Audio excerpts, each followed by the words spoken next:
Oke, Anda bersama dengan saya Rudi Sangian. Kali ini kita akan membahas tentang kawasan industri yang menjadi sumber ekonomi di sekitar pelabuhan. Mengapa video ini dibuat? Dengan tujuan adalah supaya kebijakan itu jangan terlalu pada kawasan industri, tetapi harus memperhatikan apakah pelabuhan di sekitarnya dapat mendukung kawasan tersebut yang dapat dijadikan etalase bagi investor baru untuk menanamkan modalnya sehingga dapat menyerap tenaga kerja. Jangan kemana-mana, kita nantikan sesaat lagi.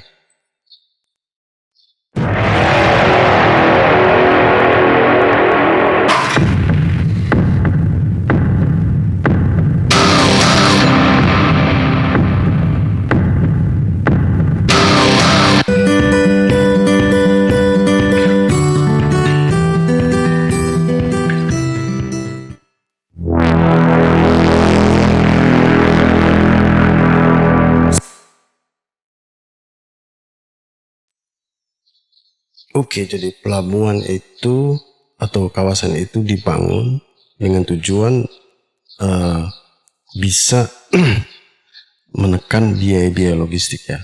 Dan untuk itu kita harus melihat pelabuhan-pelabuhan di sekitar dari kawasan itu ya.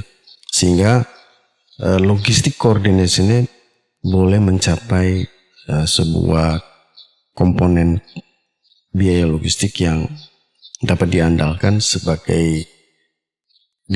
oleh investor asing atau investor domestik untuk membuat satu bisnis plan kalau mereka membangun kawasan industri itu di sekitar pelabuhan ya. Kita tahu bahwa kawasan industri yang ada yang sekarang ini lagi digencar di berbagai media itu tidak terlepas dari pelabuhan ya. Pelabuhannya ini sangat penting agar kawasan ini berbiaya logistik yang murah ya. Nah kalau kita lihat pelabuhan ada kapalnya, maka pelabuhan itu harus menjadi juga hub logistik bagi sumber ekonomi di sekitarnya, yaitu kawasan industri ya.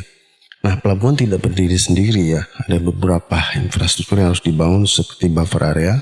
Buffer area ini fungsinya adalah jika lini satu penuh, maka ada lahan penyangga yang dapat digunakan untuk menampung kontainer-kontainer yang penuh di lini satu sehingga kegiatan bongkar muatnya tidak terganggu ya.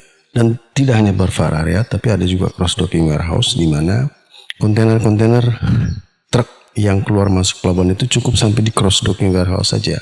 Di sini diarahkan konsolidasi inbound dan outbound sehingga yang ada di jalan raya atau di jalan tol itu hanya truk-truk kecil, tidak menyebabkan kemacetan dan sebagainya sehingga berbiaya murah ya.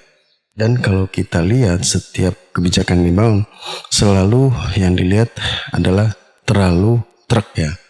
Nah kita tahu bahwa infrastruktur yang dibangun antara kawasan industri sebagai sumber ekonomi dan pelabuhan sebagai hub logistik bagi sumber ekonomi di sekitarnya itu tidak hanya jalan buat truk ya, tapi juga ada infrastruktur lainnya yang disebut dengan kereta barang. Dan ini sering dilupakan dalam setiap rencana pembangunan rupa bumi, pelabuhan dan kawasan industri kita seperti apa ya. Nah ini kan ada kereta barang yang kalau kita lihat di Pulau Jawa sejak zaman peninggalan Belanda itu sudah ada ya, bahkan sekarang sudah double track dan itu tidak dimaksimalkan sedemikian optimalnya sehingga dapat menekan biaya logistik. Dan tidak hanya itu ya, ada juga karena pelabuhan itu di sekitarnya ada sumber-sumber daya alam seperti karet, maka yang saya pernah lihat di Pontianak, karet-karet itu diangkat pakai tongkang lewat jalur sungai atau jalur laut juga ya, kurang lebih demikian. Nah dengan demikian untuk melihat suatu kawasan atau suatu pelabuhan itu kita bisa klasifikasikan ada layanan kapal, ada layanan barang ya, sehingga layanan kapal dan layanan barang ini menjadi efisien, berbiaya logistik yang murah.